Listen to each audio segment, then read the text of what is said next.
নমস্কার দিদিভাই দাদা ভাইরা, সাধনা রান্নাঘরে তোমাদের সবাইকে স্বাগত। আজকে আমি আটা দিয়ে সুন্দর একটা রেসিপি শেয়ার করব, গোলাপ জামুন। আটা দিয়ে যে এত সহজভাবে তৈরি করা যায়, না দেখলে তোমরা বিশ্বাসই করবে না।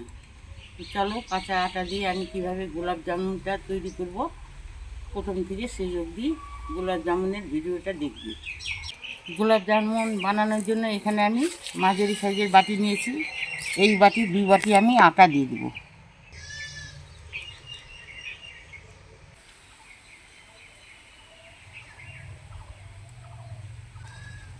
দুই বাটি আমি আটা দিয়ে দিলাম। 10 টাকা দামের 2 প্যাকেট আমি গুঁড়ো দুধ নিয়েছি, আর বাটিতে আমি ঢেলে নিয়েছি, ওটাকেও দিয়ে দেবো আটার মধ্যে।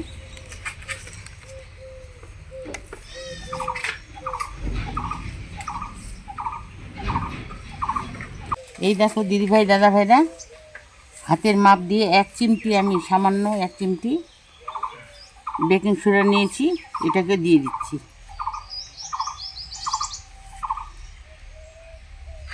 4টে এলাচ আমি ফাটিয়ে নিয়েছি, এটাকে হাত দিয়ে গুঁড়ো করে বিচিগুলোকে আমি দিয়ে দেব। আটার একটা গন্ধ রয়েছে, এই এলাচের গুঁড়ো দিলে গোলাপ জামুনের মিষ্টিটার ফ্লেভারটা খুব ভালো আসবে।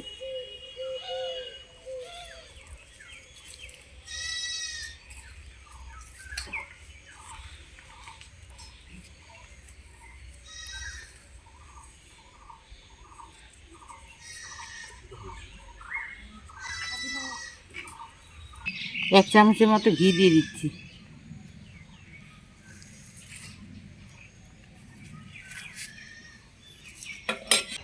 এখন আমি হাত দিয়ে আটাগুলোকে ময়াম করে নেব।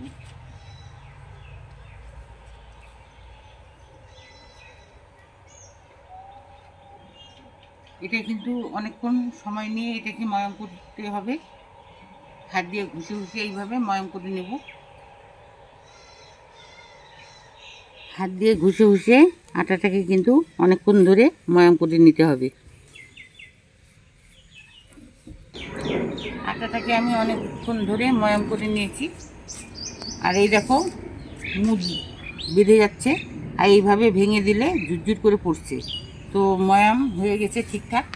এই পর্যায়ে আমি এখন দুধ দিয়ে অল্প অল্প, একবারেই দিব না, অল্প অল্প করে দুধ দিব আর আটাটাকে মেখে নেব।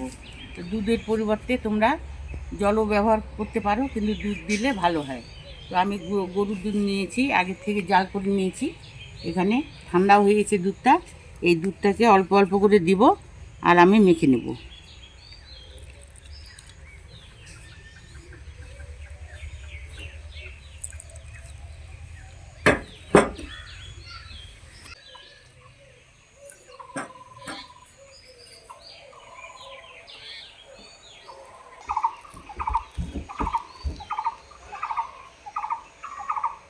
আর একটু সামান্য দুধ দিয়ে দিচ্ছি।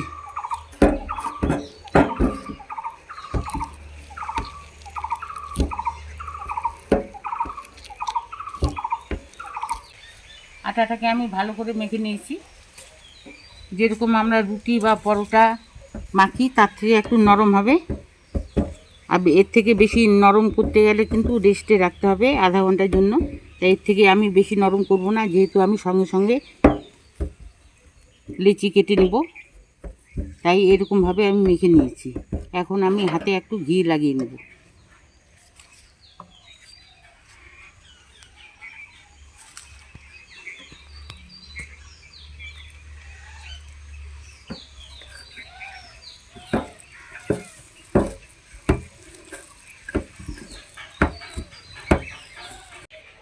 হাতে একটু ঘি লাগিয়ে নিয়ে আটাটাকে আর একটু ভালো করে মেখে নিচ্ছি। ঘি দিয়ে আটাটাকে আবারও আমি ভালো করে মেখে নিয়েছি। মেখে নিয়ে একটা ডো তৈরি করে নিলাম গোলাপ জামুনের জন্য। এখন এই ডো থেকে মিডিয়াম সাইজ করে আমি লেচি কেটে নেব।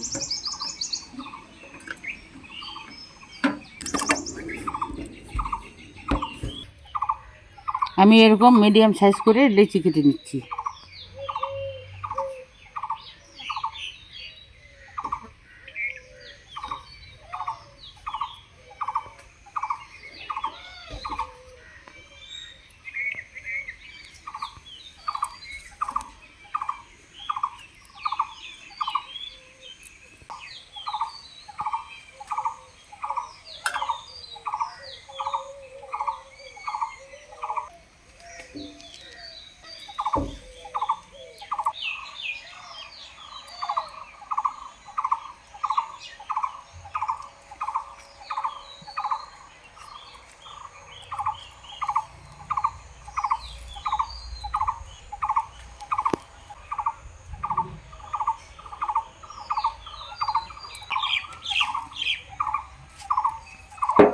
হাতে একটু ঘি মাখিয়ে নিচ্ছি। একটা করে লিচি নেব, দুই হাতে তালুতে এইভাবে আগে গোল করে নেব।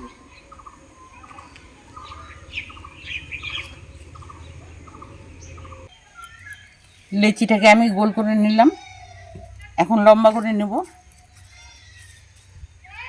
আজকে আমি লম্বা গোলাপ জামুন তোমাদের সঙ্গে শেয়ার করব।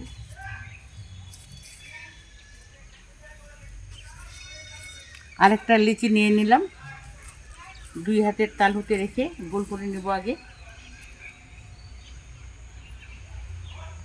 মানে এইভাবে লম্বা করে নেব।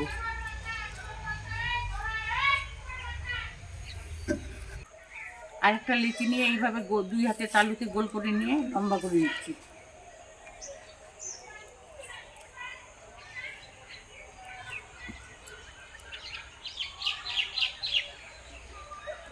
আরেকটা লিচি নিয়ে নিচ্ছি।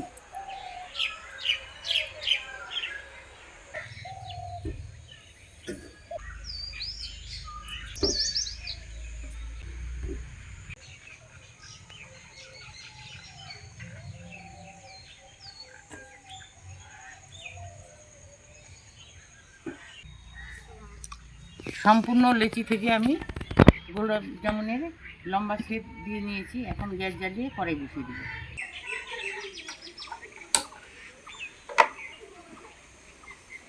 কড়াইয়ের পরিবর্তে আমি এরকম একটা পাত্র নিয়েছি, এটাকে আমি বসিয়ে দিচ্ছি। একটা শিরা বানিয়ে নেব। যে বাটি দিয়ে আমি আটা মেপে নিয়েছি ওই বাটির 2 বাটি আমি চিনি দিয়ে দেব।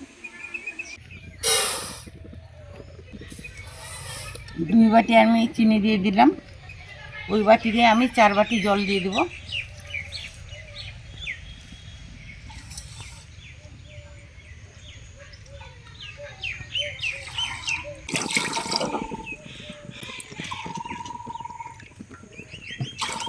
চার বাটি জল দিয়ে দিলাম।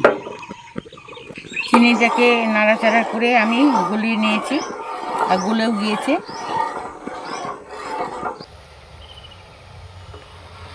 চিনির শিরাটা কিন্তু টকবক করে ফুটিয়ে নিলাম।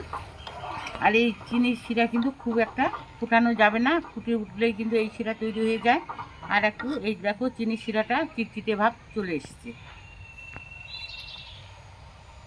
এই দেখো। এই অবস্থায় আমি নামিয়ে এক সাইডে রেখে দেব।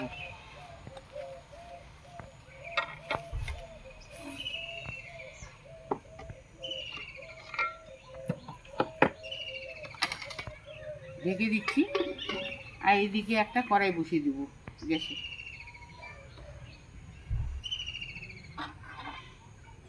কড়াইতে দিয়ে দেবো সাদা তেল।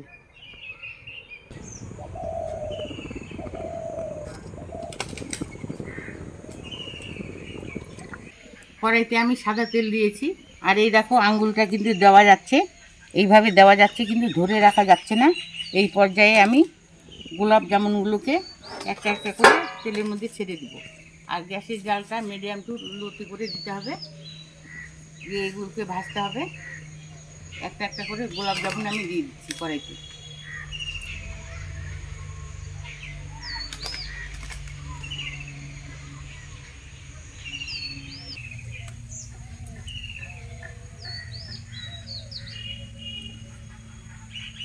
এই পর্যায়ে কিন্তু আমি গোলাপ জামুনগুলোকে নাড়াচাড়া করব না, তেল থেকে এই দেখো ফেনা ওঠা শুরু করেছে।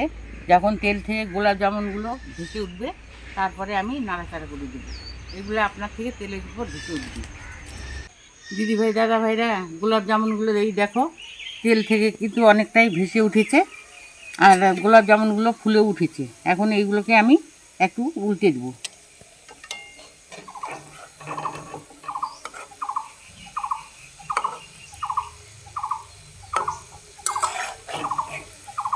দিদিভাই দাদা ভাইরা, গোলাপ জামুন থেকে কিন্তু গোলাপ জামুনের কালার চলে এসেছে। এগুলোকে আমি উল্টে পাল্টে অনবরত নাড়াচাড়া করে ভেজে নেব। আর গ্যাসের আঁচটাকে লো টু মিডিয়ামে করে ভাজতে হবে। গোলাপ জামুনগুলোকে উল্টে পাল্টে আমি ভেজে নিয়েছি আর গোলাপ জামুনের কালারটাও কিন্তু ঠিক আছে। এখন তেল ঝরিয়ে গোলাপ জামুনগুলোকে আমি তুলে নেব।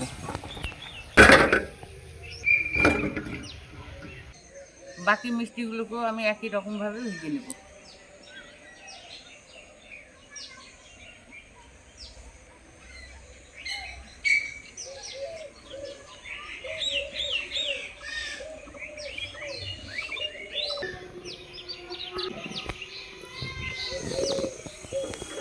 এই মিষ্টিগুলোকেও কিন্তু নাড়াচাড়া করা যাবে না, তেল থেকে যখন ভেসে উঠবে তারপরে নাড়াচাড়া করে নেব। দিদিভাই দাদা ভাইরা, গোলাপ জামুন মিষ্টিগুলো এই দেখো তেল থেকে অনেকটাই কিন্তু ভেসে উঠেছে। এখন এইগুলোকে আমি উল্টে দেবো। আর ফুলে কিন্তু অনেকটাই বড় হয়ে গেছে।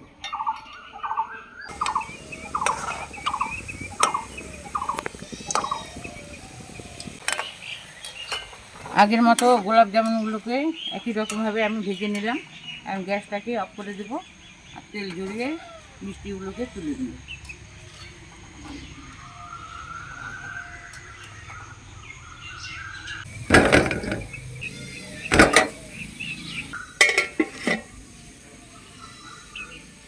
গোলাপ জামুন মিষ্টি আমি সম্পূর্ণ ভেজে নিয়েছি আর ভাজা হয়ে গিয়েছে। আর শিরাটা অনেকক্ষণ করে রেখেছি, শিরাটা একটু ঠান্ডা হয়ে গিয়েছে। এখন গ্যাস জ্বালিয়ে শিরাটাকে আর একটু ফুটিয়ে নেব।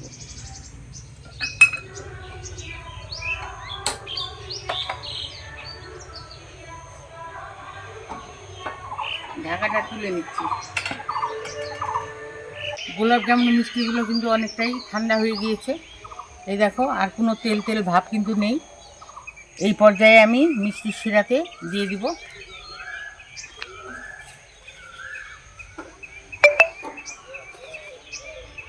সব মিষ্টিগুলোকে একবারে আমি দিয়ে দিচ্ছি।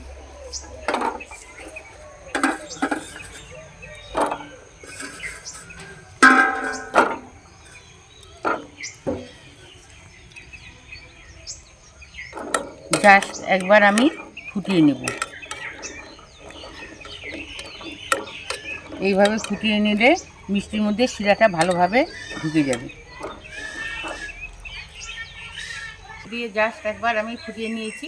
গ্যাসটাকে অফ করে দিব আর মিষ্টিগুলোকে নামিয়ে নেব।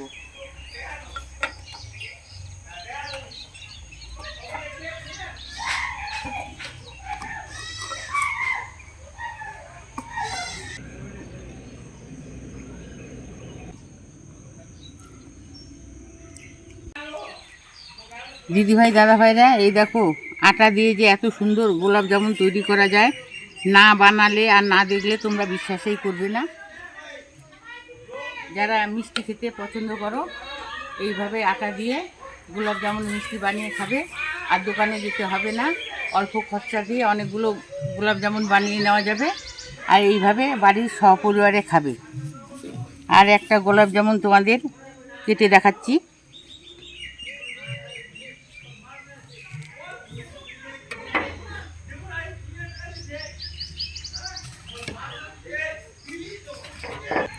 এই দেখো আটার গোলাপ জামুন কি সুন্দর নরম হয়েছে। এই দেখো, তো এইভাবে আটার গোলাপ জামুন বানিয়ে তোমরা বাড়ির সপরিবারে খাবে। আশা করছি খুব ভালো লাগবে আর দোকানে যেতে হবে না। তো আজকে গোলাপ জামুন রেসিপিটা তোমাদের কেমন লেগেছে? ভালো লাগলে লাইক করবে, কমেন্ট করবে আর বেশি বেশি করে শেয়ার করবে। আর যে সকল দিদিভাই দাদা ভাইরা চ্যানেলটাকে সাবস্ক্রাইব করেন, সাবস্ক্রাইব করার জন্য অনুরোধ রইল। আজকের জন্য এখানেই শেষ করে দিচ্ছি। তোমরা ভালো থেকো, সুস্থ থেকো। ফিরে আসবো পরের দিন অন্য কোনো রেসিপি নিয়ে। আজকের জন্য টাটা।